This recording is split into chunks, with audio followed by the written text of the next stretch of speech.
নমস্কার, আমি রিঙ্কি। নতুন একটা ভিডিও আপনাদের মাঝে শেয়ার করতে চলে আসলাম। দুপুরের রান্না থেকে শুরু করলাম আমার ভিডিওটা। আমি আজকে রান্না করব পেঁপে আলুর তরকারি, চিপস ভাজি, করলা ভাজি, পটল ভাজি আর আলু দিয়ে রুই মাছের ঝোল। তো দেখতে থাকুন ভিডিওটা, আশা করি ভালো লাগবে। তো আমি এখানে চিপসগুলো ভেজে নিয়ে তারপরে কড়াইতে পেঁপে আলুর রসা করব। সেই তেলে জিরা তেজপাতা সম্বারা দিয়ে আমি পেঁপে আর আলুটা ভেজে নিচ্ছি।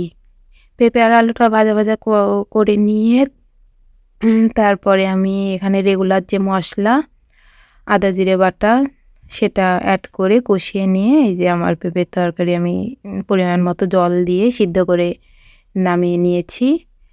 তো আমার এদিকে করলা আর পটল ভাজাটাও রেডি। এখন আমি মাছের ঝোলটা করে নিব। রুই মাছের ঝোল করব।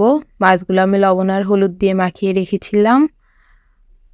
তো মাছগুলো ভাজার পরে ভাজা হয়ে গেলে আমি এখন আলুটা ভাজা ভাজা করে নিব। তেলে আমি জিরা তেজপাতা দারচিনি এলাচ সম্বারা দিয়ে আলুটা ছেড়ে দিলাম।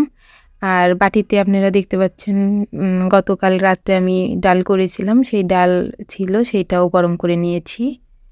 তো এখন আদা জিরে বাটাটা দিয়ে আদা জিরে ঝালের গুঁড়ো লবণ দিয়ে ভালো করে কষিয়ে নিয়ে আমি পরিমাণ মতো জল দিয়ে মাছের ঝোলটা তৈরি করে নিলাম। তো এই যে ফুটে গেছে, আমি এখন ভাজা মাছগুলো দিয়ে দিচ্ছি। তো ভিডিওটা যদি আপনাদের ভালো লেগে থাকে তাহলে ভিডিওটা লাইক কমেন্ট শেয়ার করে দিবেন। আশা করি ভিডিওটা ভালো লাগবে। আর ধন্যবাদ সবাইকে ভিডিওটা এতক্ষণ দেখার জন্য।